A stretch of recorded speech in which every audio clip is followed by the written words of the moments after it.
Boa tarde a todos e a todas que nos acompanham. Esta live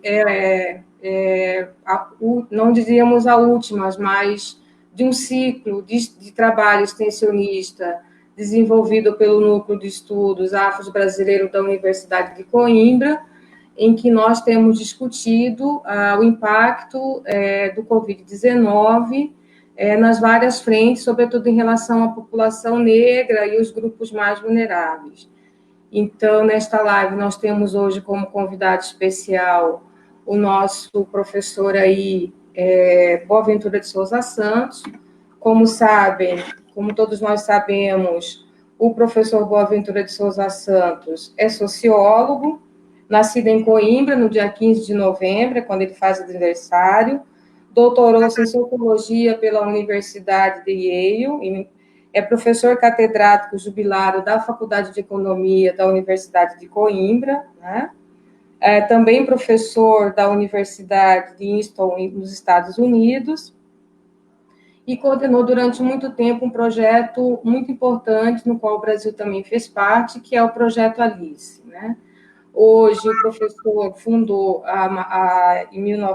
nunca sei, eu sempre me perco um pouco nas datas, mas é o fundador do Centro de Estudos Sociais, né?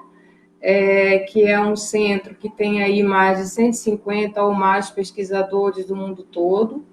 É um centro no qual eu tive a oportunidade de conhecer e passar um tempo do doutoramento também aprendendo com aquele grupo de pesquisadores que primam, sobretudo pela excelência dos estudos, pela inovação, né, do conhecimento científico, mas, sobretudo, pela perspectiva de uma justiça social que seja aliada também a uma justiça cognitiva, né? Então, é um prazer, professor Boaventura, ter o senhor conosco, né, dentro da Universidade Federal da Grande Dourados. Nós temos hoje aí a professora Eladir como convidada e também o professor Edson Rondon, da Universidade Federal de Mato Grosso, que vai participar desse primeiro diálogo conosco. Então, desde já eu agradeço, né, a aceitação do teu convite em estar discutindo conosco aí o impacto, sobretudo, do Covid-19 no que diz respeito aos grupos vulneráveis, né? Então, nesse momento, a gente vai conduzir os debates. Eu vou pedir para a professora Eladir se apresentar, né, quem ela é, a sua formação, e já lançar a pergunta inicial ao nosso querido professor Boaventura e amigo aí de longa data. Pode ser, Laí?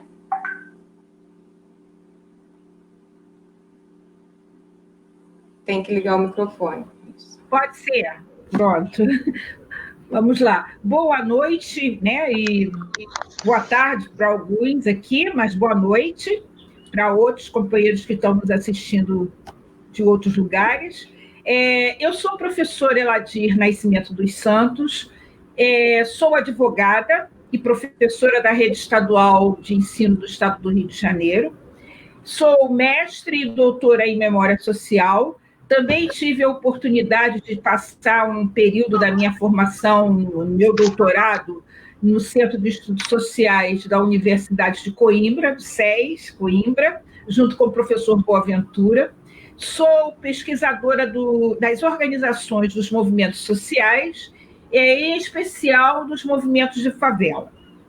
E estou muito contente de estar aqui, quero agradecer principalmente a professora Sandra Carvalho, que nos convidou para estar aqui participando desse encontro virtual. Quero saudar também o professor Edson Rondon, que eu tive a oportunidade de conhecer numa das lives do NEAB, do Núcleo de Estudos Afro-Brasileiros da Grande Dourados, da Universidade da Grande Dourados, e agradecer e saudar o professor Boaventura, que é sempre tão bom estar conversando. Ele se dispôs a dividir um pouco dos seus conhecimentos conosco aqui. Eu fico muito feliz de estar aqui junto a essas três pessoas que estão fazendo uma diferença imensa nesse momento, nesse trabalho que não pode parar, mesmo nós estarmos vivendo assim nessa situação de pandemia, mas as reflexões têm que ser feitas, as lutas têm que ser continuadas, né? Eu vou iniciar me dirigindo ao professor Boaventura, que eu quero me reportar a seguinte questão. Desde o início, já nas primeiras semanas da pandemia se instalando no mundo, o professor nos chamou a atenção para o fato de que essa pandemia ela estava deixando às claras uma realidade que já era resultado de um esgarçamento muito grande do tecido social e que essas realidades que estavam sendo afloradas, estavam se colocando, elas nos traziam a possibilidade de tirarmos algumas lições daí.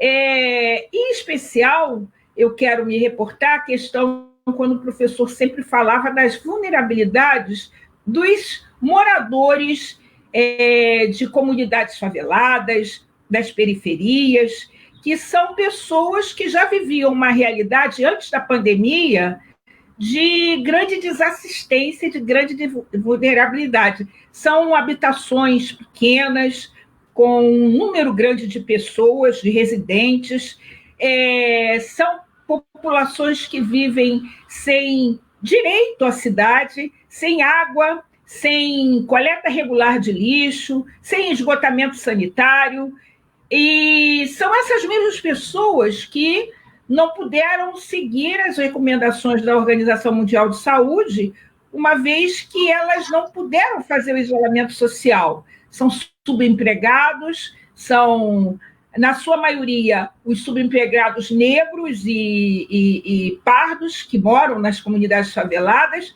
que são os nossos camelões, são as empregadas domésticas e uma infinidade de situações de dificuldades da vida. E essas pessoas, para elas, antes da pandemia já era ruim. E pós-pandemia está sendo pior ainda, porque não encontram um leito do serviço público de saúde. Logo nos primeiros momentos, a gente viu que as favelas foram as situações onde a expansão do vírus foi maior. Aqui no Rio de Janeiro, de onde eu estou falando, nós vimos que a favela da Rocinha, a favela da Maré, sofrendo uma subnotificação, porque, num primeiro momento, nos queriam fazer crer que o vírus era democrático, que se instalava nos corpos humanos de uma maneira semelhante, independente de classe social, de raça, o que não é verdade, porque ficou bem claro isso. Então, eu gostaria que o professor nos falasse um pouco dessa lição que a gente pode tirar disso para o pós-pandemia, porque a favela ela está dando as suas soluções, ela está apresentando, ela não parou de ter as suas lutas. E como é que nós ficamos disso? Como é que a gente pode aprender bem essa lição a partir dessa crueldade que é o vírus? Então, boa tarde. Aqui em Portugal já é boa noite. Está a escurecer. É um prazer enorme estar aqui com duas queridas amigas e um novo amigo, o Edson Rondon, a Eladeira, que há muitos anos nos conhecemos, a Cláudia também. Ambas estiveram no SES, a ambas visitei também nos seus lugares, no Brasil, não ainda em Grande Dourados, mas em Cuiabá, a Eladeira, no caso, no Rio. E temos traços e laços há muito tempo, e é muito importante neste momento que a gente se lembre desses laços e das solidariedades que nós próprios criámos ao longo do tempo e que agora temos que manter desta forma que é pobre. Todos nós somos dos abraços, dos beijos, dos contactos, gostamos dos corpos, gostamos de toda aquela forma de proximidade que é tão típica nossa, e que agora ficamos presos a estes ecrãs.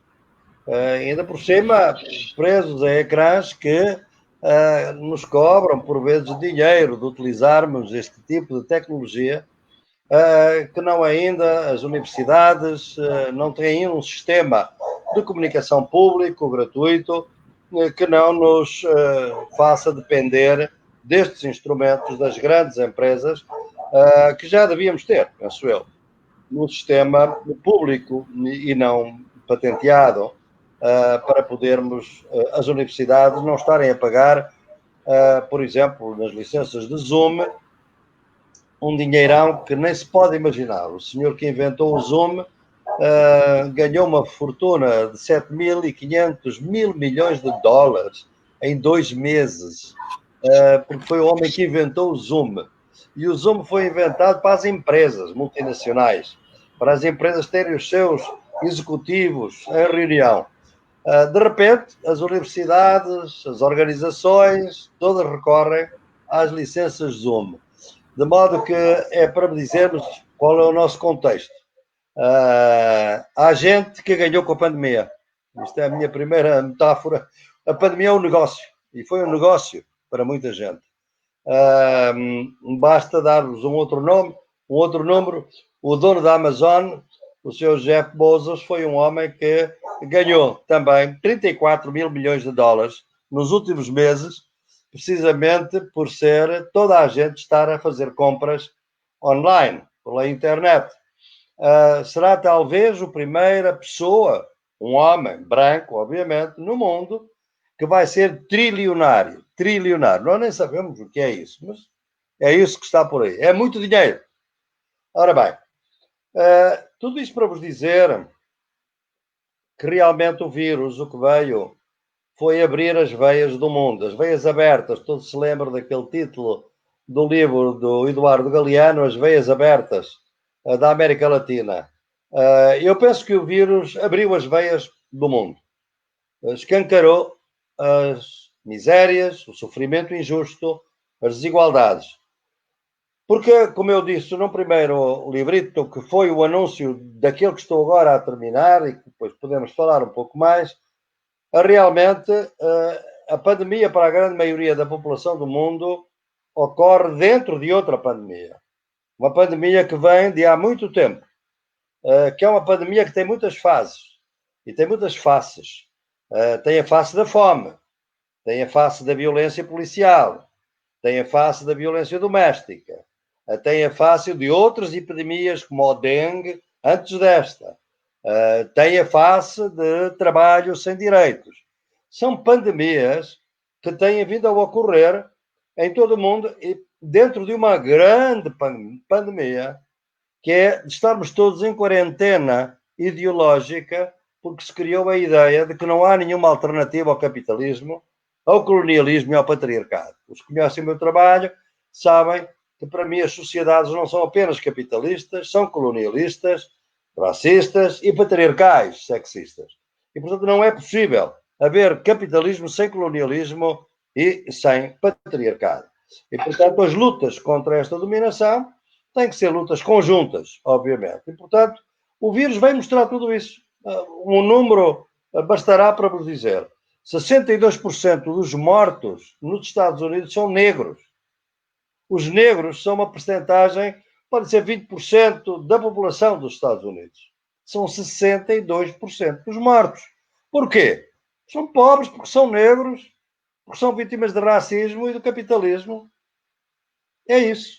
E se formos ver, quando for possível, porque no Brasil não se facilita muito este tipo de contagem, nós vamos ver que também sabemos já onde estão a ocorrer as mortes, que o vírus não é democrático. O vírus agrava as desigualdades sociais.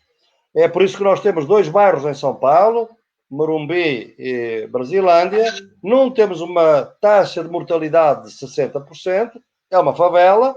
A outra é um bairro de classe média e alta, inclusive, tem 2% de mortalidade. Portanto, não temos que nos preocupar em estar a defender o caráter não democrático, porque o vírus tem mostrado que, efetivamente, ele privilegia exatamente isto. Há pouco tempo, Eu tive um contacto na internet só, com uma palestra de um filósofo de hip-hop, um jovem maravilhoso, certamente ireis conhecer. Paulo Lima, o Galo, que é o líder dos entregadores por aplicativo. Como sabem, os entregadores por aplicativo são trabalhadores que não têm direitos nenhums, a nada. São aqueles que não se podem proteger, exatamente. Não podem ficar em casa, porque andam a entregar a comida àqueles de nós que ficam em casa, obviamente. Mais do que isso, entregam comida, levam a comida nas costas e às vezes vão com fome, mas não podem comer o que levam atrás, nas costas. E o Galo dizia exatamente, numa universidade também popular, a Universidade de Emancipa, que dizia, sabe, esta pandemia ocorreu dentro do pandemónio. Nós que vivemos nas favelas, vivemos num pandemónio. É o pandemónio de todas estas desigualdades, injustiças e discriminações. E, portanto, eu suspeitava, dizia ele, a pandemia pode passar, mas o pandemónio não vai passar. Bem, é este, exatamente, talvez seja este filósofo, jovem filósofo de 30 anos, do hip-hop. Vocês sabem que eu tenho uma preferência muito grande pelo hip-hop. Hoje trabalho muito com os jovens do hip-hop, realmente diz tudo praticamente. Portanto, eu penso que nós temos vários cenários pela frente para responder concretamente a ti e lá dentro. É isto. Eu acho que os poderes da dominação das nossas sociedades estão ansiosos por voltar à normalidade. A normalidade é o inferno para a maioria da população. Eu, no estudo que estou a fazer, a concluir, mostro que aqueles que são mais vulneráveis ao vírus, sejam mulheres, refugiados, imigrantes, trabalhadores informais, indígenas, afrodescendentes, o que seja, constituem no seu conjunto a maioria da população mundial. A maioria. Só que nós, mesmo nos nossos estudos em ciências sociais, temos estudos de mulheres, temos estudos de deficientes, temos estudos de negros, temos estudos ecológicos, nós temos estudos por setores. Isso divide um pouco. Se nós juntarmos toda essa gente, é a maioria da população do mundo. É a maioria da população do mundo que está a ser vitimizada, em especial, por esta pandemia. Portanto, a normalidade que virá depois é o inferno para eles. É o tal pandemónio. E será pior. Porquê que será pior? Porque os governos, obviamente, tiveram que fazer alguma despesa. Há aqueles que as fizeram. O Brasil é quase um caso de estudo. É talvez hoje considerado o país que no mundo lidou pior com esta pandemia, ou está a lidar pior. A falta de credibilidade do poder político no Brasil é absoluta e total. É o único país neste momento em que um presidente diz que está doente e as pessoas nem sequer acreditam que ele esteja doente. Neste momento. Internacionalmente, as notícias estão a especular, mas estará doente ou não estará doente? Ou estará apenas a fazer a propaganda para a cloroquina? Vejam ao ponto a que nós chegamos, efetivamente, no Brasil. E, portanto, nesta situação, eu penso que um dos cenários do que nos pode acontecer é o pior possível. Isto é, os países, mesmo que lidaram mal com a crise, estão-se a endividar. As dívidas têm que ser pagas. Se forem pagas pelas regras do capital financeiro internacional, nós vamos ter mais ajustes. Vamos ter mais cortes nas políticas sociais. Mais cortes na educação. Mais cortes na saúde. Ninguém aguenta. As pessoas, o continente latino-americano, em muitos países, estava já em revolta. O Chile estava em pé de guerra. Qual era o slogan do Chile? Basta. Não aguentamos mais. A Colômbia estava com um paro cívico, uma espécie de uma greve cívica, todos os fins de semana. Exatamente em protesto contra o governo. No Líbano, na Tunísia. Ou seja, se realmente não se fizer nada, se o poder quiser voltar à normalidade do que foi até agora, será muito pior e eu duvido mesmo que a democracia aguente. Portanto, As pessoas que vivem nas favelas, obviamente, vão ser ainda mais vitimizadas, vão ser ainda mais perseguidas e obviamente, com esta, que é algo que me repugna particularmente, que é a razão e assumo toda a responsabilidade histórica disto. É a história do colonialismo, é a trivialidade do horror. É as pessoas poderem morrer e as pessoas já nem se interessam, já nem dizem, são 70 mil, são 50 mil. É uma diferença de números. São números, não são pessoas. Esta trivialização, a banalização do horror é aquilo que me dói mais. Portanto, a situação vai ser pior. Um segundo cenário é um cenário, não vou perder muito tempo, é um cenário que vai tentar mudar alguma coisa para que tudo fique na mesma. Por exemplo, vai-se dar mais dinheiro para o SUS, para o vosso Serviço Unificado de Saúde, que revelou todas as debilidades de um serviço que tem vindo a ser sucateado durante todos estes anos. Mas não vamos melhorar a nossa distribuição do rendimento, da renda. Não vamos alterar o desmatamento da Amazónia. Não vamos alterar a expulsão das populações indígenas, das suas terras. Não vamos alterar a ocupação militar das favelas e a morte de crianças por polícias assassinos. Não se vai mudar nada disso. Este é também um cenário que pode fazer com que alguma classe média se sinta mais protegida, mas que classes populares vão também não sentir nenhuma proteção. Portanto, eu só admito que as coisas possam ser melhores, Iladir, se houver um terceiro cenário. Ou seja, se houver mobilização política nas ruas, a esquerda do chão, como eu lhe chamo, a esquerda social. Eu devo dizer, tu sabes bem, que eu até tenho escrito muito sobre a unidade das esquerdas e que as esquerdas, e tem-me desesperado um pouco pelas esquerdas políticas, os partidos não se unirem, etc. Eu estou bastante desiludido, até agora, devo-vos dizer, mas acima de tudo, porque tudo o que se está a passar no vosso país não está a passar por a esquerda, está a passar pela direita. O que quer que esteja a acontecer, e não há mobilização social. Eu sei que há condições agora específicas. Tem que se manter uma distância física. Eu nunca falo de distância social. Uma distância sanitária entre as pessoas, obviamente. Mas podemos organizar manifestações, protestos. E organizaram-se, por exemplo, em São Paulo, ainda recentemente. Os entregadores de aplicativo fizeram uma greve recentemente, com êxito. Portanto, o que falta é protesto. O que falta é organização. O que falta é aquilo. Eladir é muito curioso, porque há 50 anos, quando eu estava, ainda há pouco falávamos, quando eu estava a fazer a minha tese, e eu vinha a Copacabana visitar os meus amigos, que eram gente da classe média e alta, advogados, que tinham estado comigo nos Estados Unidos, qual era a grande pergunta? Estávamos em plena ditadura. O grande problema deles era se um dia a favela desce o morro, isto vai ser o fim. Ou seja, o medo deles era que a favela descesse o morro. Não tinham outros medos. E é por isso que nós temos a ocupação militar do Rio. É prevenção. É impedir que a favela desça ao morro. E claro, um observador atento como eu às coisas do Brasil e do mundo, eu vejo aquele movimento neste momento, depois da morte de George Floyd nos Estados Unidos, quantos jovens negros não morrem todos os dias no Brasil, mas a morte daquele homem extremamente bárbaro, obviamente, nos Estados Unidos, criou um movimento extraordinário neste momento nos Estados Unidos. Até na Europa tem havido movimento muito forte. Eu não vejo no Brasil. Não vejo.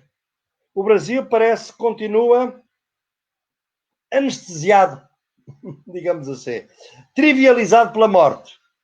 Porque tem um presidente que nunca mostrou compaixão por quem morreu. Nunca. Isto é muito grave para um país. Porque isto transmite-se a muita gente, cria uma atitude cínica. Ainda por cima, quem morre são os favelados, são aqueles aqueles que conhecem o meu trabalho, que estão do lado da linha abissal. São os sub-humanos. Então, Eladir, o meu otimismo é sempre trágico, como sabes. E, portanto, a minha esperança neste momento é que essa esquerda do chão, que são os jovens, as populações discriminadas, excluídas, que estão a mostrar uma dignidade extraordinária.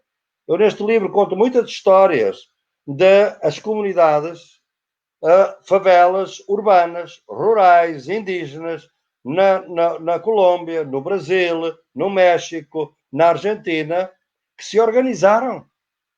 São elas que estão a organizar a sua defesa, porque o Estado as abandonou. Em Paraisópolis, por exemplo, em São Paulo, tu tens uma organização comunitária muito forte. E os indicadores de morte são mais baixos no meio de São Paulo. Porquê? Porque eles se organizaram de uma maneira muito forte. Portanto, as comunidades estão a mostrar uma capacidade extraordinária de se protegerem, de se tentarem proteger nas piores condições. Porque a Organização Mundial de Saúde pensa que o mundo é uma classe média. Que todos eles podem lavar as mãos 8 vezes por dia. As pessoas não têm água para beber ou para cozinhar. 30% da população não tem água potável no mundo. Em 2050 serão 50%. Portanto, há muito cinismo. Porquê é que a Organização Mundial de Saúde faz as recomendações e não fala das condições? Porque a Organização Mundial de Saúde só trata da saúde. Outras organizações tratam da desigualdade social. Portanto, a Organização Mundial de Saúde não olha para as desigualdades. Eu gostava de saber quem é que pode ter os 2 metros de distância nas casas, nos barracos, nas favelas do Rio, de São Paulo, por aí fora. Não podem, obviamente. De modo que, Eladira, a situação não é brilhante. Eu acho que nós temos que apoiar, acima de tudo, as organizações comunitárias, o trabalho que elas estão a fazer. Há muita solidariedade entre pobres, não é entre ricos e pobres, é entre pobres, entre populações empobrecidas, e ver se daí sai alguma energia para quando passar a fase mais aguda da pandemia, eles se organizam, vêm para a rua e dizem: nós sobrevivemos porque nos organizamos. E se queremos continuar vivos, temos que nos continuar a organizar. E têm de dizer isso para a direita e para a esquerda, com toda a franqueza. Desculpa se me alonguei. Imagina, professor, o senhor é sempre uma aula e sempre um grande aprendizado, e poderíamos ficar aqui conversando com você pelo menos umas 10 horas, mas aí seria também a precarização do seu próprio trabalho, né? Isso seria um trabalho escravo, né, Laí? Então, a gente tem que respeitar também aí o teu tempo. Bom, agora eu vou pedir ao professor Edson Rondon que se apresente, né, porque são convidados, e eu, como uma boa anfitriã, tenho que deixar os convidados falarem primeiro, porque depois eu posso fazer as minhas próprias considerações, tá? Então, agora eu convido o professor Edson Rondon a se apresentar, a dizer, né, as suas experiências e fazer aí algumas perguntas ao professor Boaventura, que certamente ele vai contextualizar e, mais uma vez, né, ser a excelência de intelectual aí que ele é. Né? Bom, boa tarde a todos e a todas. Eu me chamo Edson Rondon. A minha graduação é na área de Ciências Sociais e Direito pela Universidade Federal do Mato Grosso. O meu mestrado é em Educação, com a orientação do professor Luiz Augusto Passos, que o professor Boaventura muito bem conhece. O meu doutorado foi na Universidade Federal do Rio Grande do Sul, orientado pelo professor José Vicente Tavares dos Santos, também amigo de longa data do Boaventura. E agora, recentemente, eu concluí meu pós-doc na Unesp, com a orientação do professor Dr. Gentil de Faria. Bom, eu penso que antes de eu elaborar o questionamento, eu gostaria de estender meu boa tarde aos internautas e à comunidade acadêmica em geral. Né? Boa noite ao professor Boaventura, que está em Portugal. E, nesta oportunidade, exaltar a iniciativa do Núcleo de Estudos Afro-Brasileiros, né, da Universidade Federal da Grande Dourados, Mato Grosso do Sul, que é coordenado pela nossa querida professora Cláudia Cristina de Carvalho, amiga de longa jornada e parceira em diversos projetos de pesquisa, que dispensa maiores apresentações, dada a sua qualidade como docente, pesquisadora, gestora e liderança de movimento social, sempre lutando pelo reconhecimento das minorias e subalternizados. Dizer também que é um prazer imenso, né, compartilhar a mediação com a professora Iladir Fátima Nascimento dos Santos, doutora em Memória Social pela Unirio, também reconhecida por sua extensa obra sobre favelas, dentre tantos temas que ela aborda, como exemplo, as memórias de atuação do MR8, resistência contra as emoções e infindáveis assuntos. Ao professor Boaventura, minhas deferências especiais, professor, sobretudo pela sua sempre disposição em dialogar conosco aqui do Sul Global.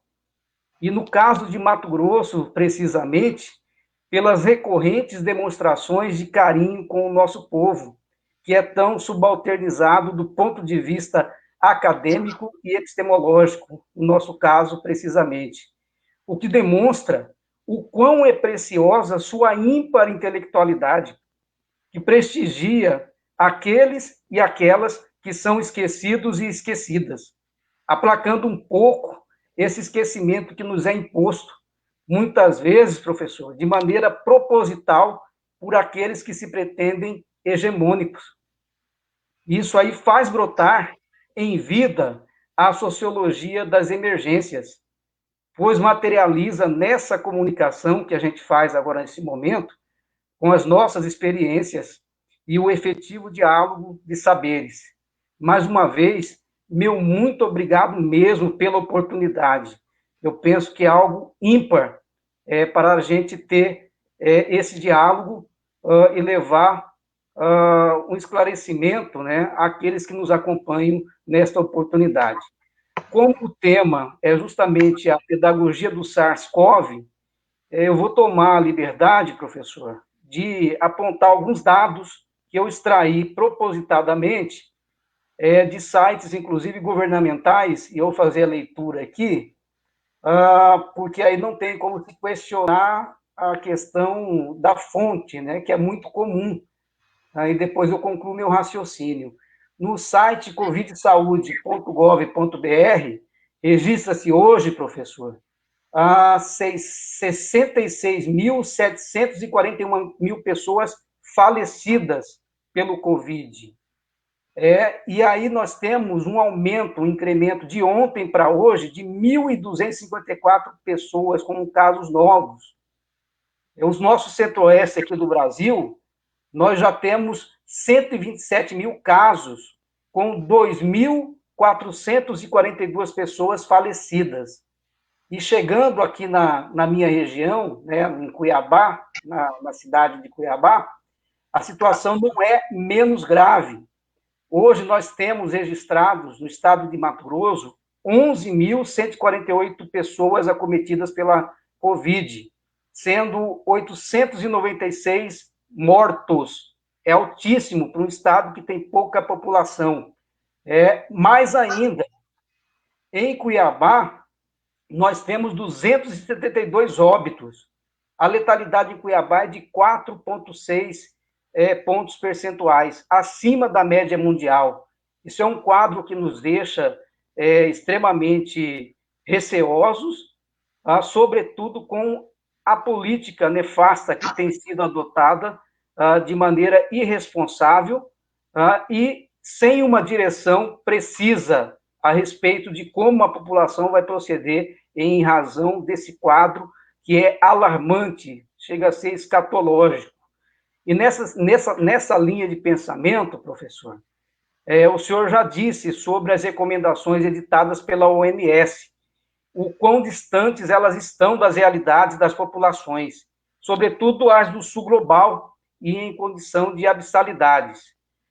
Mas eu gostaria de perquirir sobre um outro ponto, uma outra dimensão que é importantíssima, que é justamente o papel da universidade pública. Como fica justamente a intelectualidade? Qual o protagonismo dos intelectuais em razão dessa pandemia e também em razão dos ataques que a universidade pública vem sofrendo por aquilo que o senhor designou brilhantemente como capitalismo universitário e ultradireita ideológica. A pergunta que eu faço é: quais as perspectivas para essa instituição no período pós-pandemia? Principalmente em razão da massificação do discurso de que a universidade pública é lugar do marxismo cultural e outros adjetivos não recomendáveis sequer mencionar neste momento. Então, eu penso que essa é a minha questão e gostaria de saber, né, a opinião do senhor, justamente o papel do intelectual e da universidade pública nesse contexto pós-pandêmico. Muito obrigado, Edson, pelas suas palavras, obviamente, e também por tudo aquilo que disse e pelos dados que me deu. Eu queria que ficasse realmente, sinto muito esse sentimento de solidariedade com as famílias que estão a ser atingidas de uma maneira fatal por esta pandemia e que por vezes se sentem, muitas vezes, sem que ninguém pense nelas ou olhe para elas. Eu acho que trazer esses números e saber que são pessoas concretas, ainda por cima, saber que no Brasil os estudos internacionais mostram que é talvez o país com uma taxa mais elevada de subnotificação.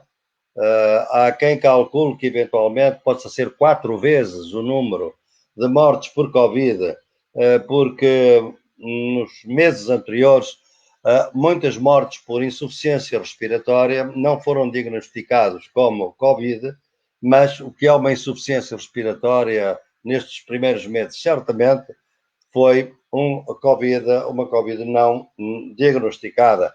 Portanto, a minha solidariedade com todos vós neste momento difícil. O papel da universidade é algo que me tem preocupado bastante. O Edson provavelmente leu este último texto que eu acabei de fazer circular nas redes sobre a universidade pós-pandémica.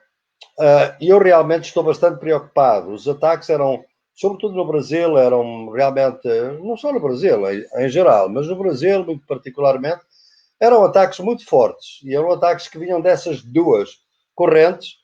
A corrente capitalista, que quer reduzir os estudantes a consumidores, os trabalhadores, os professores a proletários, e a universidade a uma empresa que produz diplomas, e nada mais do que isso, não é? Por outro lado, uma direita ideológica, por vezes religiosa, por vezes secular, que, sob o pretexto de lutar contra a ideologia, se tornou altamente ideológica, porque teve uma orientação específica de atingir todos aqueles professores que nas universidades procuraram e têm procurado produzir conhecimento crítico, livre, plural e independente.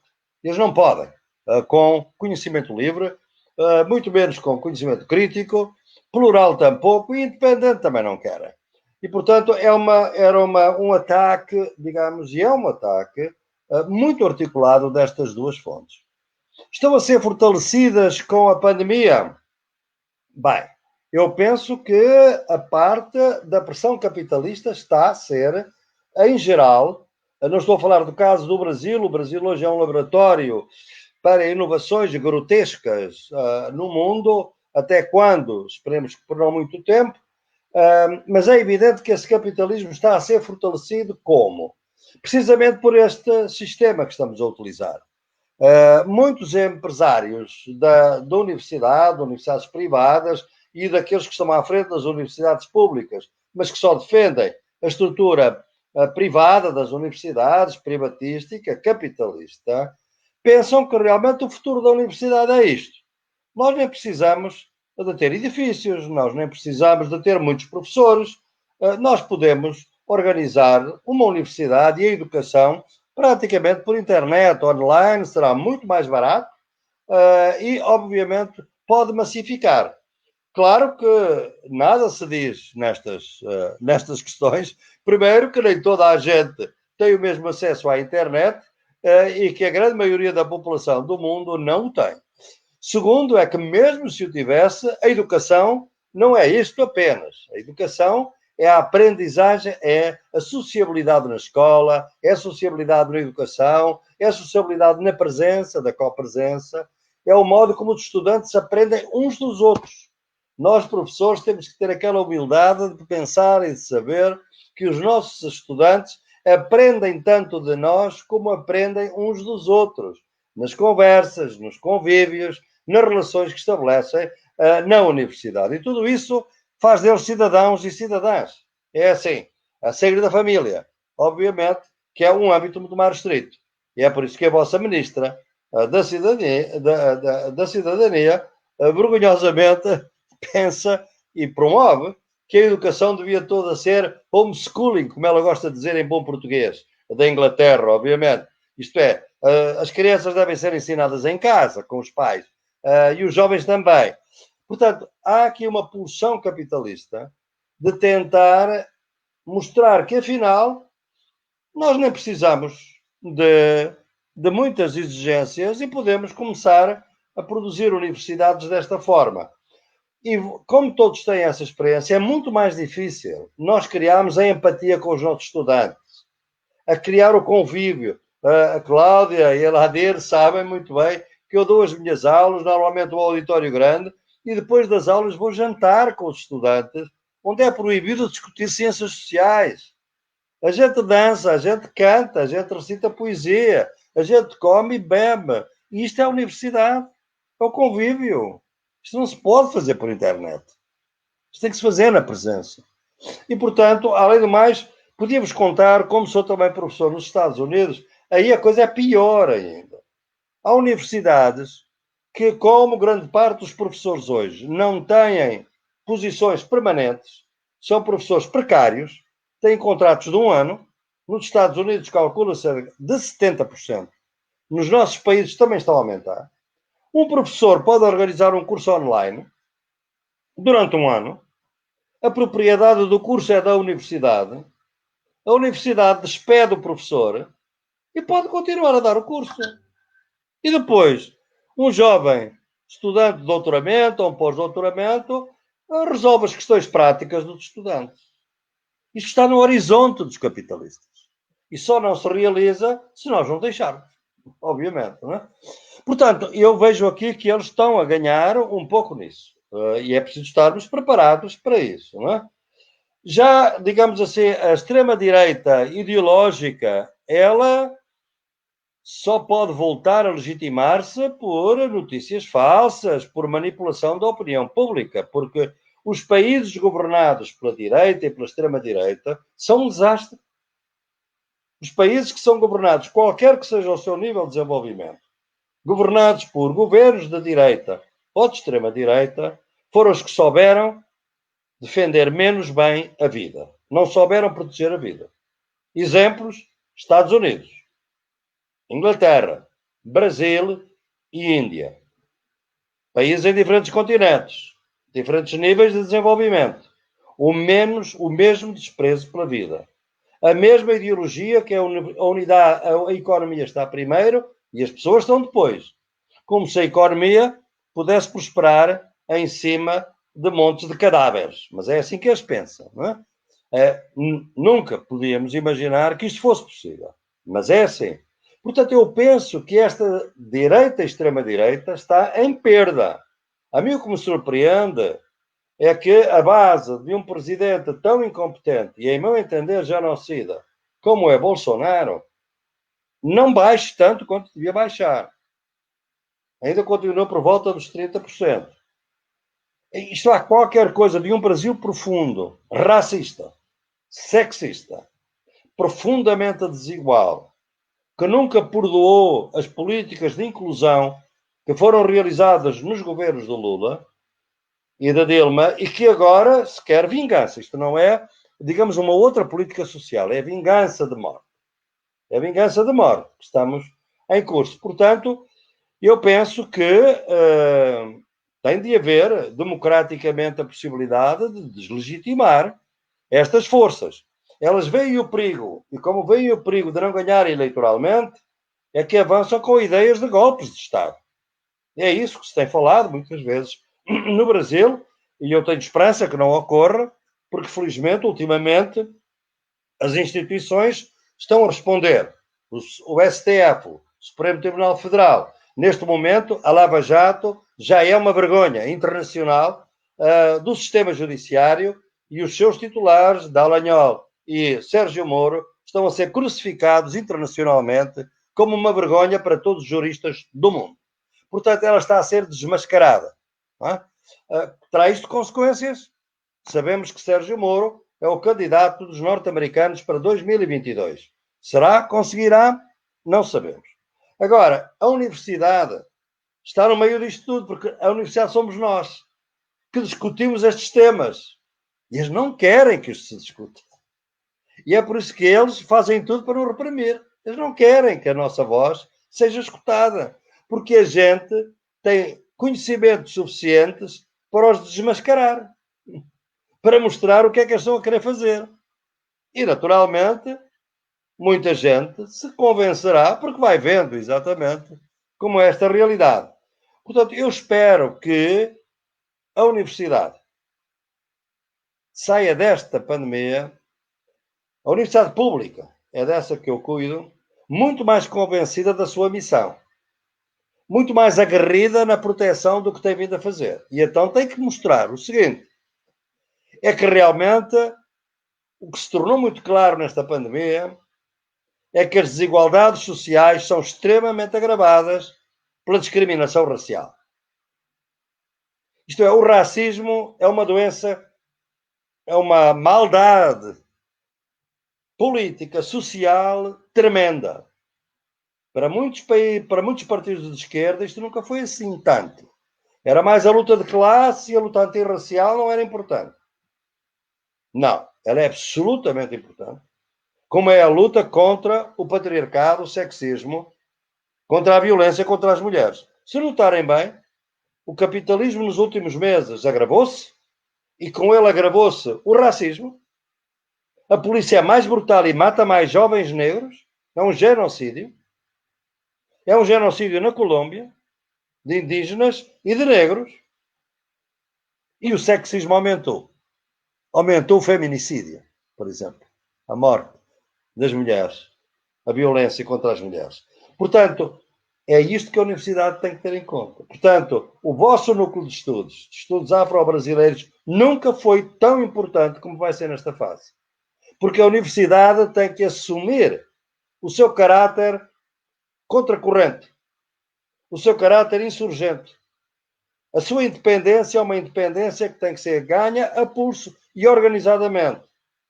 Isto é, não podemos ser professores individuais a lutar, porque um professor individualmente é neutralizado facilmente. Os professores têm que se organizar, têm que ter núcleos, têm que ter organizações profissionais que os defendam e as defendam, porque vai ser uma luta muito dura. Mas esta é a luta que estamos a travar agora ou nunca. Portanto, eu penso que, como costumo dizer, e o Edson sabe, a universidade tem que se desmercantilizar, descolonizar e despatriarcalizar. É isto que a universidade tem que fazer. É uma tarefa imensa. Mas quero lhe dizer que, felizmente, vejo muitos reitores no Brasil. É hoje. Não estou a falar do passado. Estou a falar de hoje. Que continuam nas suas universidades a lutar por isto. Claro que o grande problema agora é de saber se esses reitores virão a ser, efetivamente, aqueles que são escolhidos posteriormente. Estamos também aí com um problema extremamente grave no Brasil acerca da escolha dos reitores legitimamente eleitos pela comunidade académica. Portanto, pode ser que o processo vá ser boicotado exatamente por não aceitarem os reitores. Não vou falar da situação de Grande Dourados, que é conhecida de todos nós. Vou falar das outras, onde há reitores que agora, por exemplo, no Rio Grande do Sul, o Edson veio de lá, também está exatamente em eleições. vamos ver quem é o candidato que vai ganhar as eleições. Vai ser respeitada essa eleição? Ora bem, é isso que nós temos que ver. E tem que haver um grande apoio, e a universidade tem que buscar o apoio político no Brasil para que se respeitem as decisões da comunidade académica, não só para os seus reitores, como para os seus núcleos de estudos, para os seus professores, porque senão qualquer dia as matérias um pouco mais heterodoxas, as matérias que, segundo eles, não são tão necessárias porque são ideológicas, tudo que não é privilégio para eles é ideológico, já sabemos, não é? Vão ser suprimidos. Eu assisti na minha universidade em Madison ao encerramento de departamentos, exatamente de estudos étnicos, de estudos feministas, sob o pretexto de que há uma crise financeira, não há dinheiro, fechamos o departamento. Temos que lutar contra isso. Temos que lutar contra isso. Edson, eu lhe agradeço muito a sua pergunta. Não esperava esta pergunta hoje sobre a universidade, de maneira que me ajudou a tratar um dos meus temas preferidos. Muito obrigado. Assim não vai, né, Edson?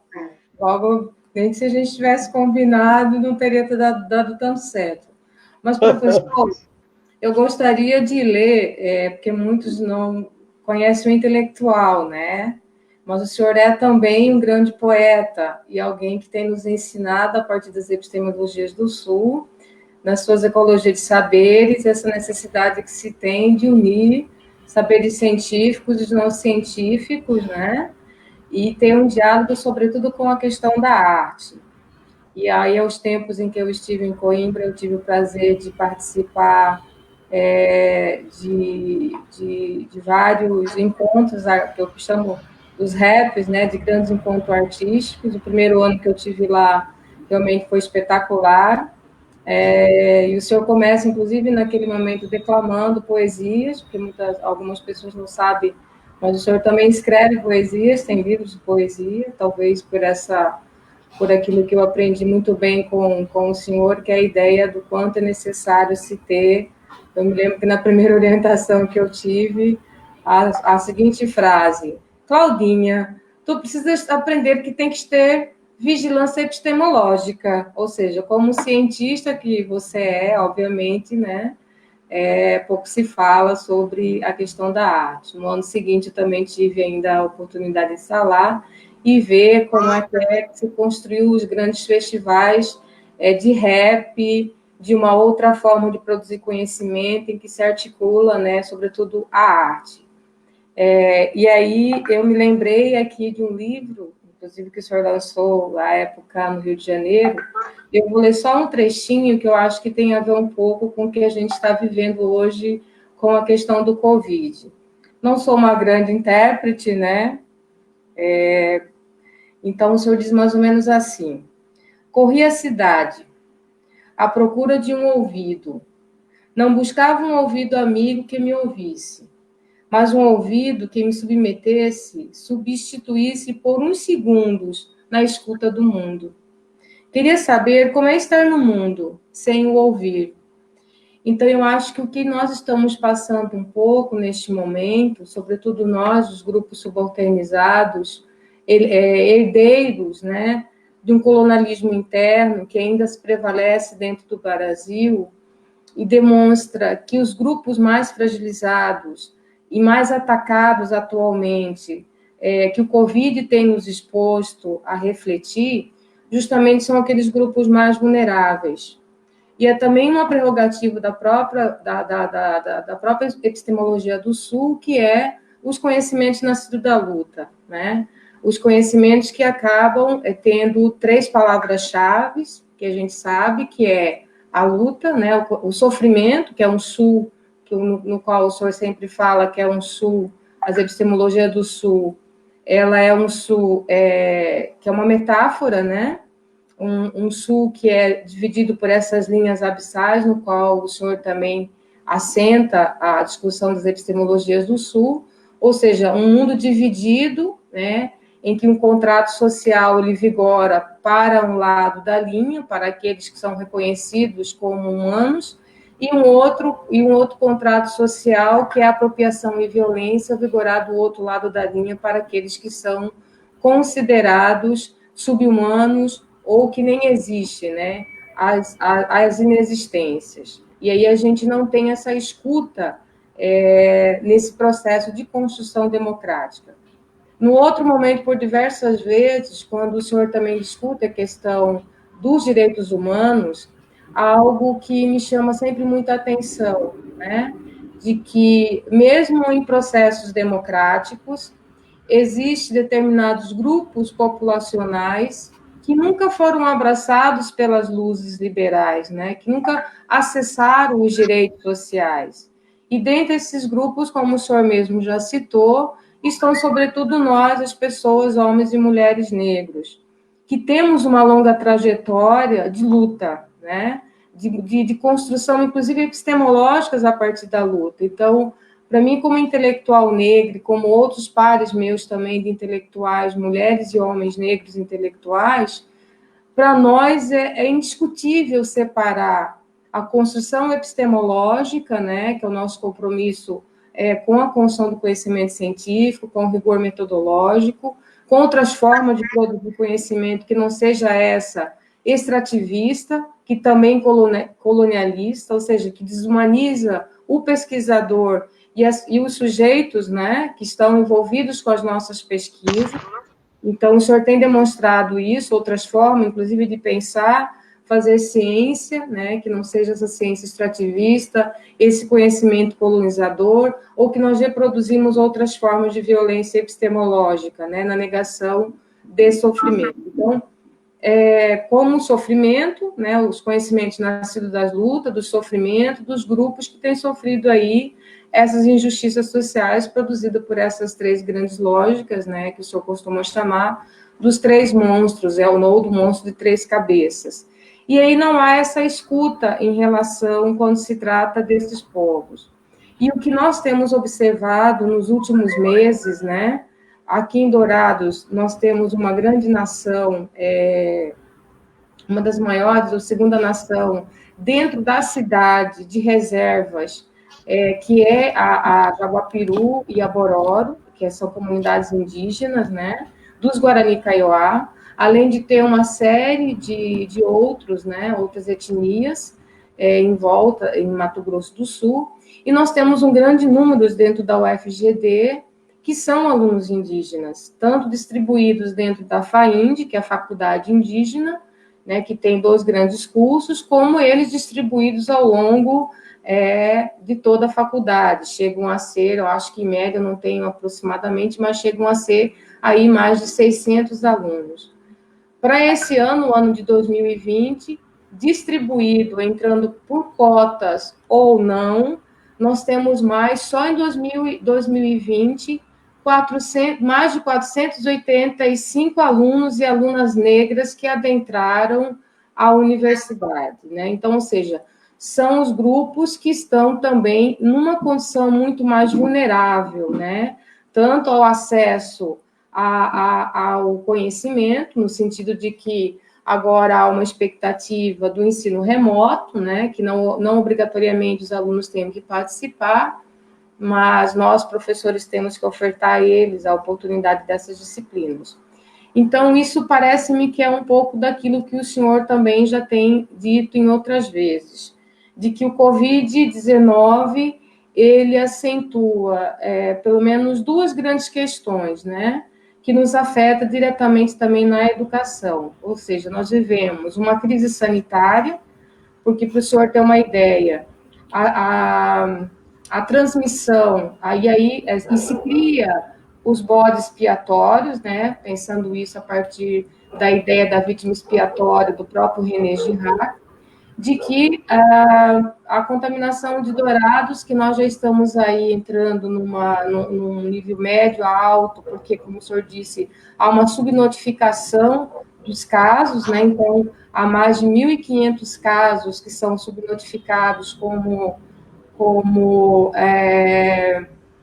pessoas com problemas respiratórios ou com problemas de pneumonia, mas nunca diagnosticado como Covid. E quando a cidade começa a aumentar o seu índice de contaminação comunitária, os indígenas eles foram pegos com um bode expiatório, sendo que a maioria deles cumpre um trabalho precarizado junto à JBS. A primeira notícia foi de uma indígena que trabalhava na JBS, que continua aberta e funcionando, né? E o que, por incrível que pareça, há um índice muito alto de contaminação, mas, se eu não estou muito enganada, ainda há graças, né, às deusas, ainda há poucas mortes, porque eles se organizaram e criaram as próprias barreiras sanitárias, né, sem qualquer ajuda do CESAI, da FUNAI ou dos órgãos competentes da própria cidade. E também são aqueles que estão aí na luta, se organizando também com o coletivo negro, em relação ao ensino remoto dentro da universidade. Então, o senhor tem dito justamente isso, que, em certa forma, então, são duas coisas que eu gostaria que o senhor comentasse para a gente. Primeiro, né, essas populações que são vulnerabilizadas, porque o Covid acaba acentuando uma crise que ela é sanitária, mas que ela também é uma crise política, né? Sobretudo no avanço da extrema-direita no mundo e a própria, né, direita mais reacionária. E como o senhor disse, mesmo em processos democráticos, existem determinados grupos que nunca foram abraçados pelas lutas liberais. E com a expansão de um regime mais fascista, obviamente que esse laço, né, que esse arco do fascismo começa a atingir a outros grupos que até então não viviam diretamente essa relação mais próxima de apropriação e violência. E nesse caso também, durante o Covid, a própria China foi pega como um dos bodes expiatórios, né? Considerando que ela é hoje a segunda maior economia do mundo. Uma das questões que ficou claro também, do ponto de vista, pelo menos para mim, e aí eu gostaria que o senhor comentasse, né?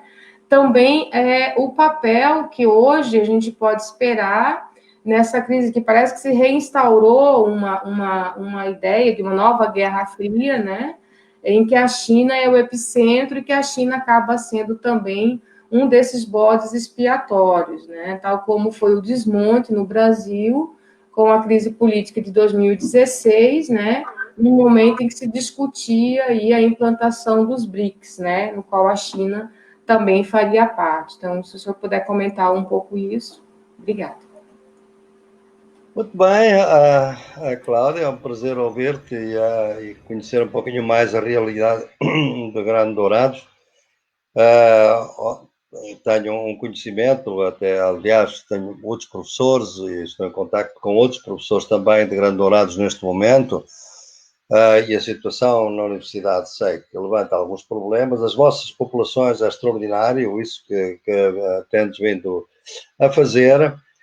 Realmente, já há muito tempo, as lutas dos povos indígenas no Rio Grande do Sul têm sido, sobretudo os caiobás, e não só, também os tarenas, etc. Tem havido realmente muitos problemas, e nós estamos a ver, ainda agora estava aqui a ver que a estatística da APIB dos mortos indígenas. E ainda há pouco tempo estava numa transmissão ao vivo com Manaus, e onde estavam também com outras lideranças indígenas, de São Paulo de Olivença, de São Gabriel da Cachoeira, ou seja, nos confins da Amazónia, e onde as populações também se sentem extremamente desprotegidas, abandonadas.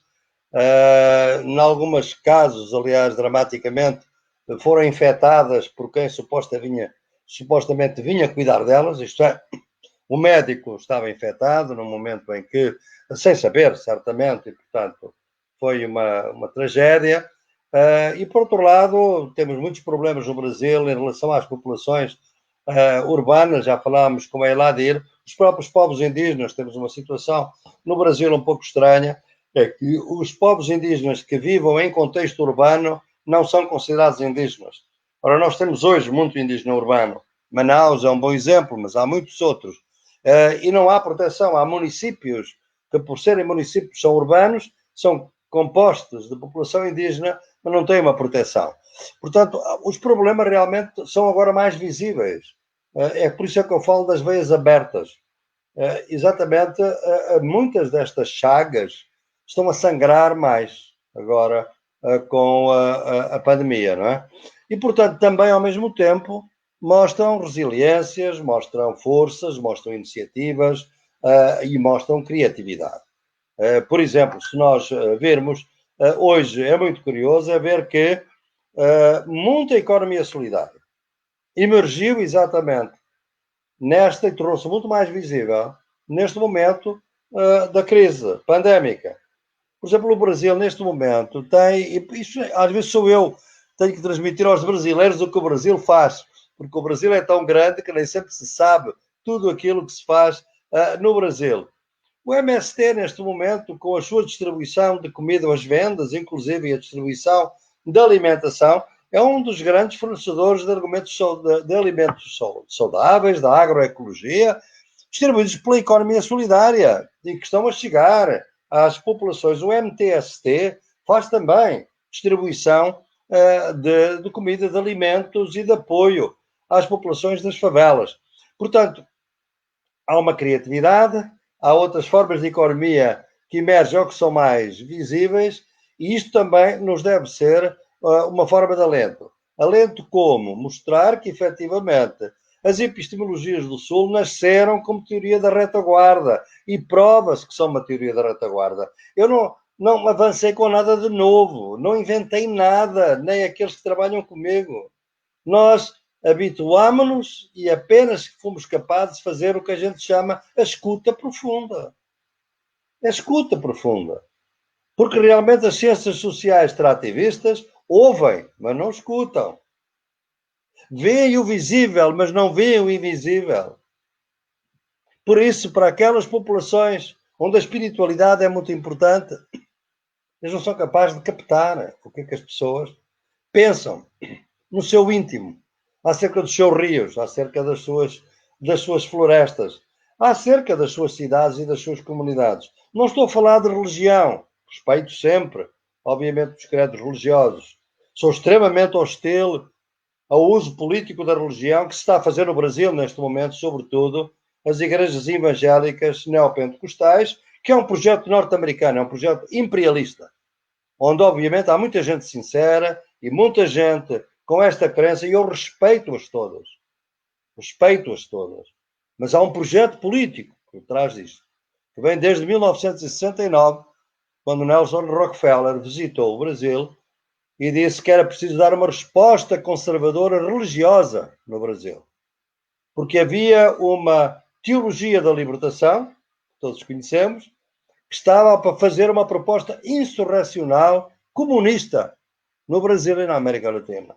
Era preciso acabar com a teologia da libertação e substituí-la por uma versão teológica conservadora e reacionária. 1969.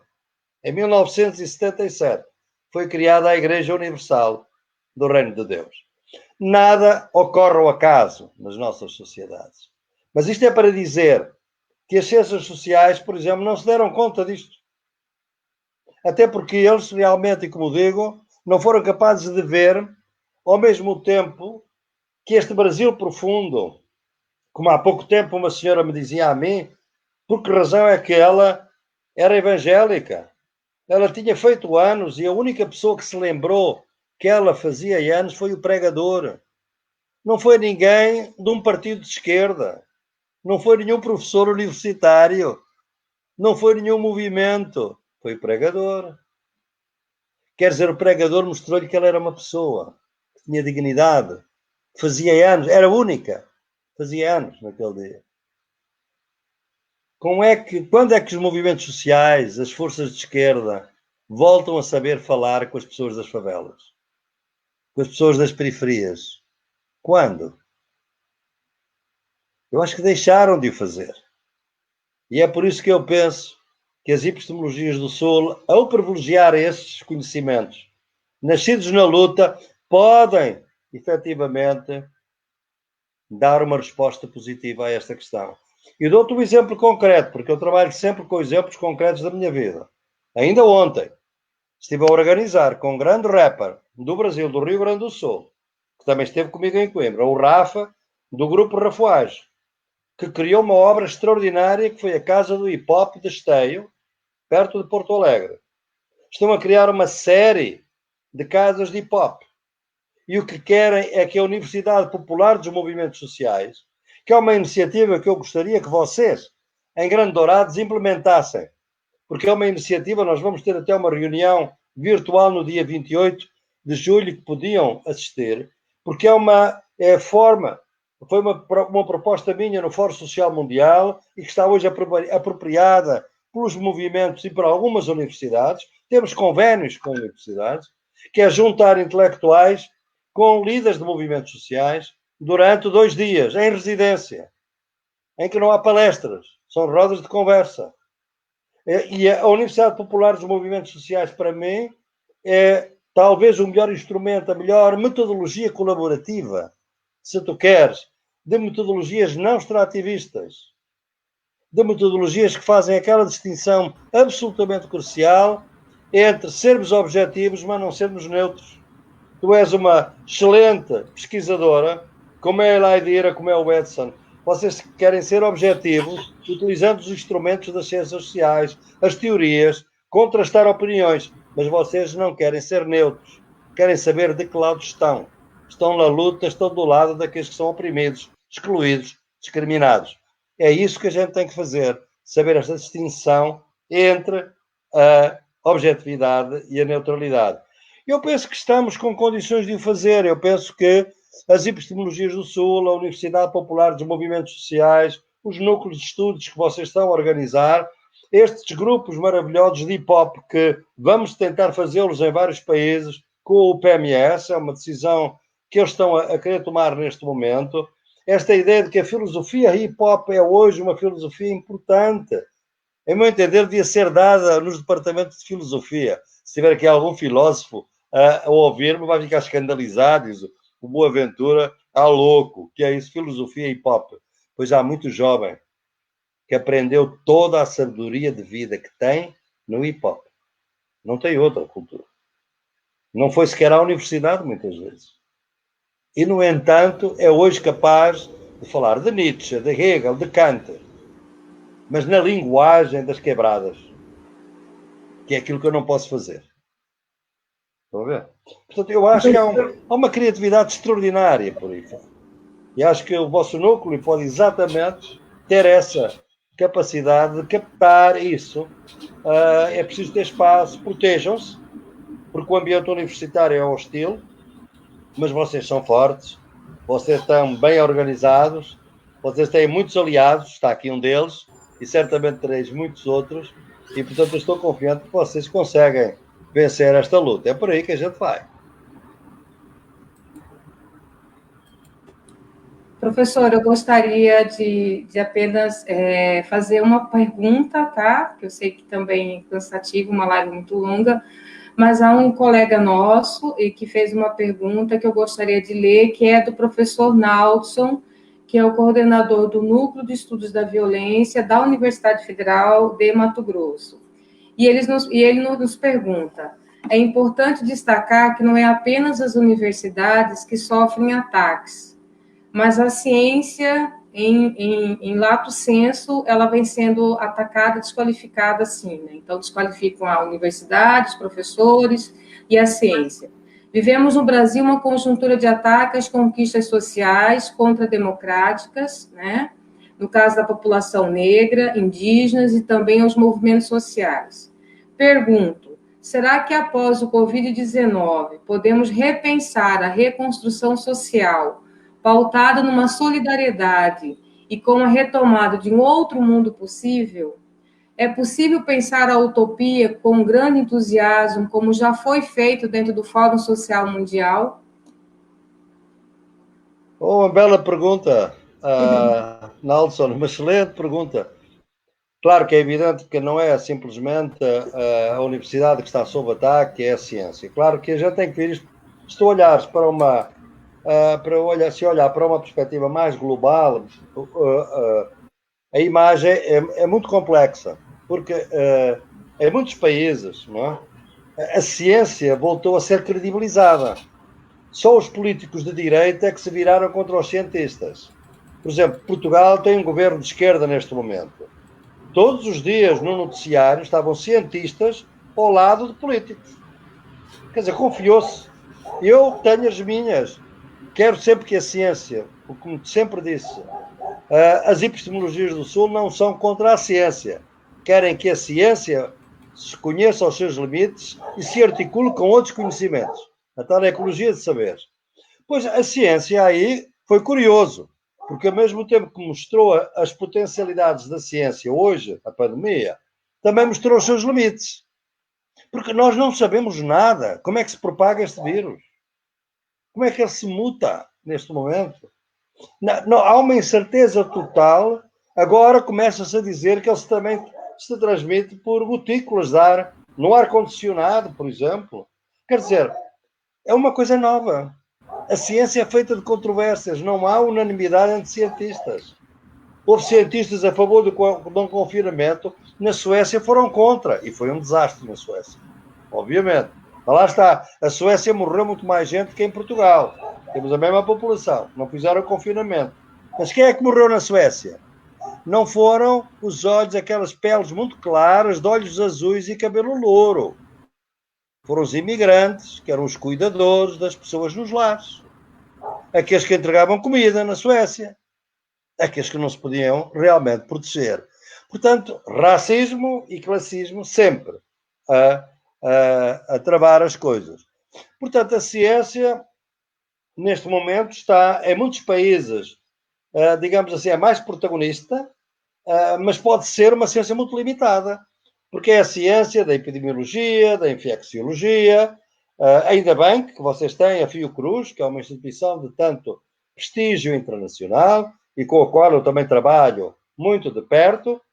Claro que depois vêm as ciências sociais e vêm os outros saberes. A gente sabe que em África, que nos nossos continentes, há muitos outros saberes que têm ajudado nas comunidades as pessoas protegerem-se, a criarem imunidade. Aliás, algumas destas medicinas tradicionais estão neste momento certificadas pela própria Organização Mundial de Saúde. Há uma ecologia de saberes médicos que está em curso. Agora, é evidente que a extrema-direita e os movimentos reacionários, religiosos ou não, estão totalmente contra o papel da ciência, qualquer que ele seja. Eu, neste livro, incluo, inclusivamente, declarações feitas por igrejas evangélicas neopentecostais contra a ciência. Porque a ciência impede as pessoas de viverem em paz. Eles não querem controvérsia. Querem a obediência cega, obviamente, a um presidente incompetente. Portanto, eu acho que essa luta está aí. Agora, é evidente que é uma luta, que não é uma luta que está perdida. Pelo contrário, eu penso que também há condições de reviver. E a sua pergunta, Nelson, vem exatamente a propósito, porque ainda ontem nós tivemos uma reunião de várias partes do mundo, exatamente sobre o Fórum Social Mundial, que se vai realizar no próximo ano no México. O que nós temos, obviamente, é que dar uma outra energia ao Fórum Social Mundial. Eu penso que o Fórum Social Mundial, que teve um grande entusiasmo, como sabem, eu fui desde a primeira hora, perdeu energia. Perdeu energia porque até muitos dos movimentos brasileiros que estavam envolvidos não querem tomar decisões políticas, não quiseram que o fórum fosse mais controverso. Eu penso que vamos entrar provavelmente numa outra fase e vamos ter que organizar internacionalmente, porque há um grande interesse em juntar movimentos de todo o tipo, mas com decisões políticas, digamos, contra a dívida externa, a favor das economias outras que não a economia capitalista, a favor da transformação da matriz energética. Nós temos que acabar com a exploração do petróleo dentro de 30, 40 anos. Se não antes, devíamos começar a usar a energia eólica. O desmatamento da Amazónia nunca foi tão grave como é agora. Tem que parar. E é preciso organização política. E o que nós temos um problema no Brasil é que, como o Brasil é um subcontinente, quem está na cidade pensa que o desmatamento é uma questão dos indígenas. Não é. É uma questão de todo mundo. A defesa da agroecologia não é boa para o MST. É boa para todos nós. Urbanos, rurais. Portanto, tem que haver uma consciência mais global, mais planetária. Os direitos da natureza têm que vir numa nova declaração de direitos humanos. Porque o vírus, o que é que nos está a dizer? O vírus, quando muito, é um mensageiro também, um pedagogo. A Terra-mãe está-nos a dizer que a gente está a destruir a vida no planeta. Ora, qual é a percentagem da nossa vida na vida do planeta? A vida humana é 0,01% da vida no planeta. E, no entanto, nós queremos destruir a vida do planeta pelo modo de desenvolvimento económico que temos. Ainda agora, durante a pandemia, os megaprojetos, agora a expansão da base de Alcântara, queriam remover famílias quilombolas no Maranhão, em plena crise pandémica. Isto é assassino. Isto é um crime contra a humanidade. Portanto, nós vamos ter que ter outras categorias no futuro. Há novos crimes contra a humanidade que vão ter que ser punidos no futuro. Portanto, isto realmente pode ser uma discussão aí no Fórum Social Mundial, assim esperamos. Mas é, obviamente, uma transição paradigmática que vai levar décadas. Mas é bom começar quanto antes.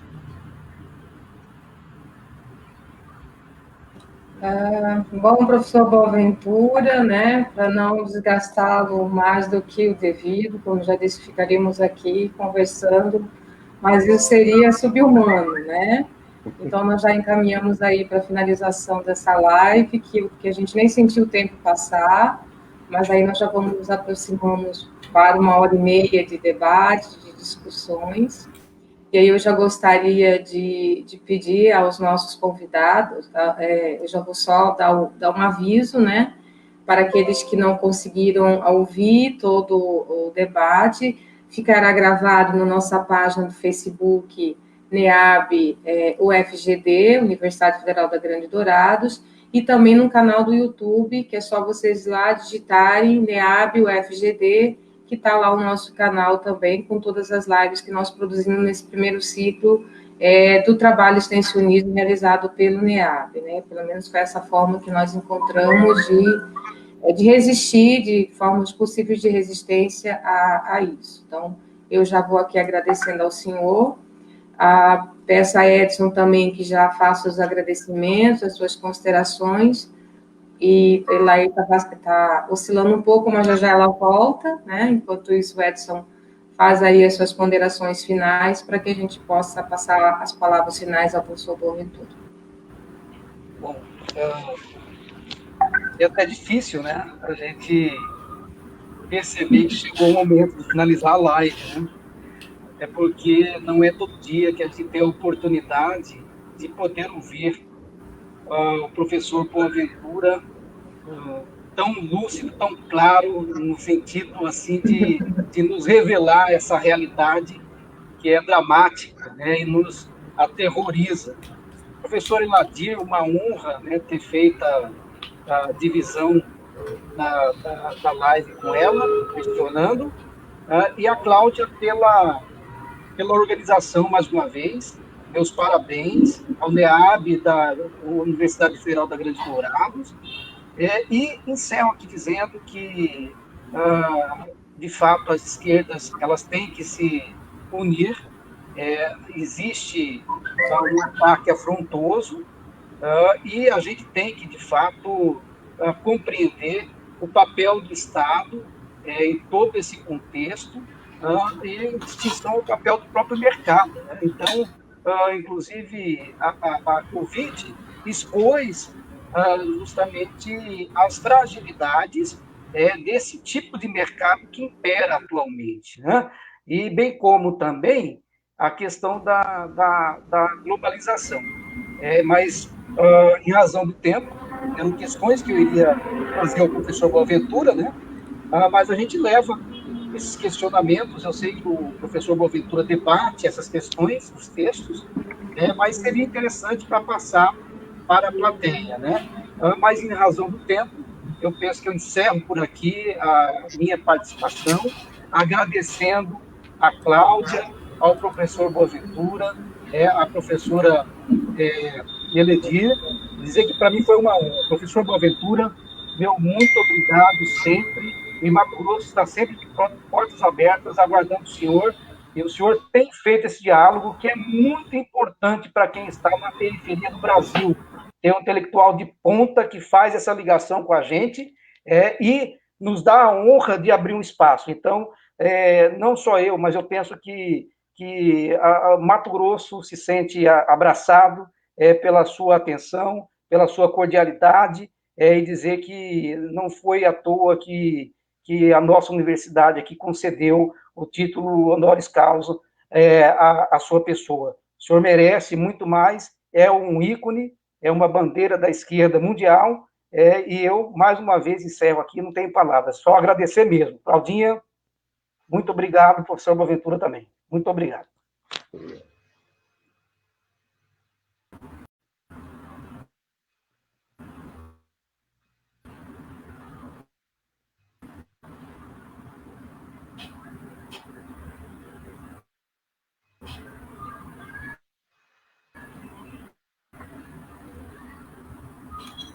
Cláudia, seu som não está saindo, Cláudia. Desligar, desculpa.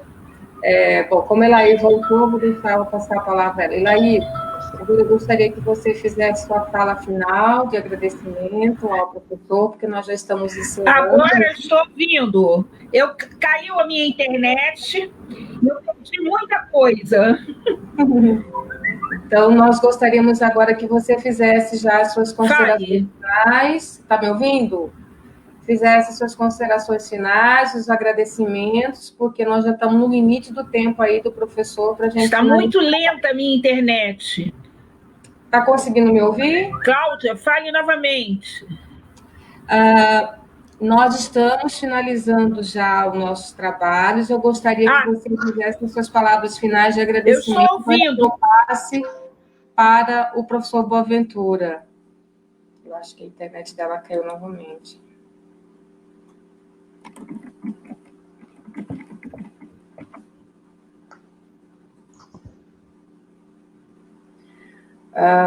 Bom, professor.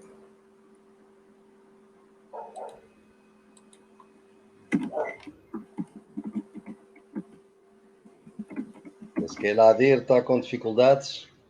Sim. Ela vai. Então, vamos lá.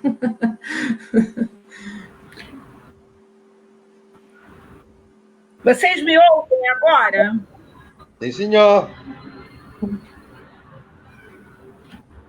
Estão me ouvindo? Por favor. Sim, estamos. Me ouvem? Estamos te ouvindo. Eu gostaria que... Me ouvem agora?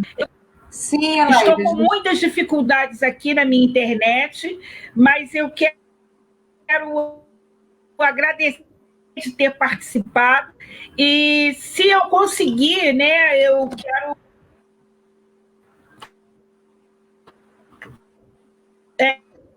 Então, eu quero terminar aqui, porque eu não sei até quando eu terei ainda essa internet.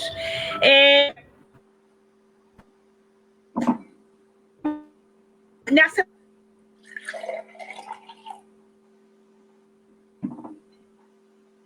Tá mal. Poeta que fala sobre a questão da pandemia. Eu vou tentar fazer isso agora.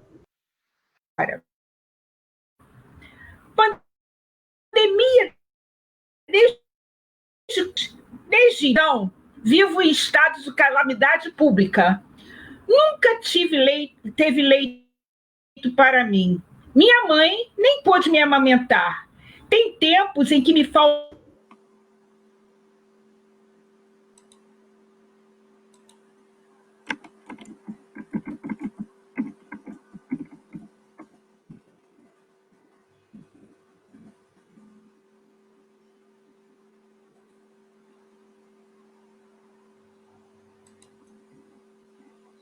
Eladir, desliga o vídeo. Bom, professor, eu sei que ele aí está com uma grande dificuldade, né, de estar realizando, então nós temos um compromisso com o senhor. Deixa eu ver se ela consegue terminar. Vai lá, Eladir. Essa poesia é da Gabriela, né? É uma jovem.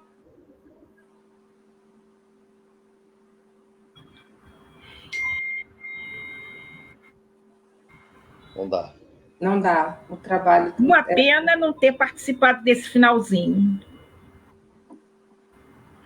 Mas pronto, vamos ver. Não, eu não tenho nada a dizer, foi um momento extraordinário, gostei muito das vossas perguntas, gostei muito de estar convosco.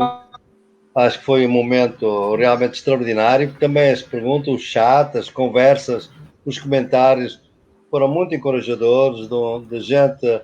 E uma coisa que eu notei, muita gente que tem uma alta estima, admiração e amizade pelo vosso núcleo. Vou parar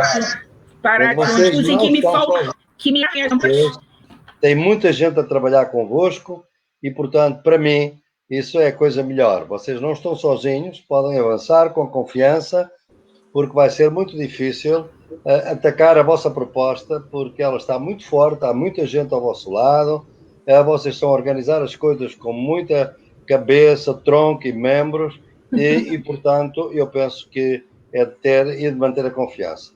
Um abraço para todos e até uma próxima oportunidade. Tchau a todos. Obrigado. Muito obrigada por tudo.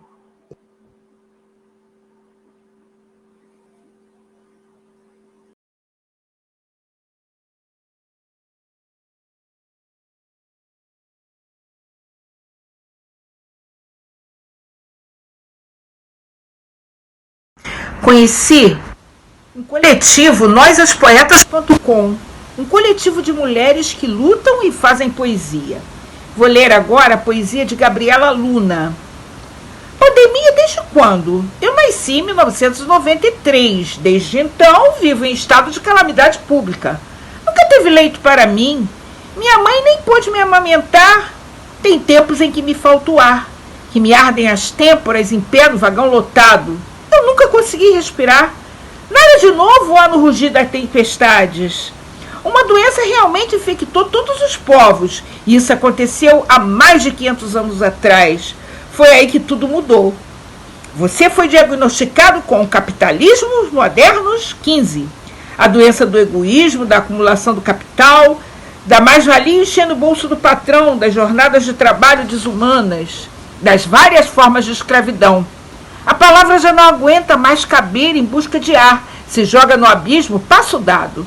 O futuro também é torto, tão torto quanto o mar e a história contada nos livros. Se fome fosse vírus, como seriam adotadas as tais medidas excepcionais? A racionalização dos serviços públicos. Ou essas são medidas essenciais para a manutenção do status quo? O mínimo para manter a bolha e descartar os excedentes. Me deixo virando verbo, passo o tempo. Já não tenho nenhum amigo, conto os mortos, conto os dias. Penso se ainda existo.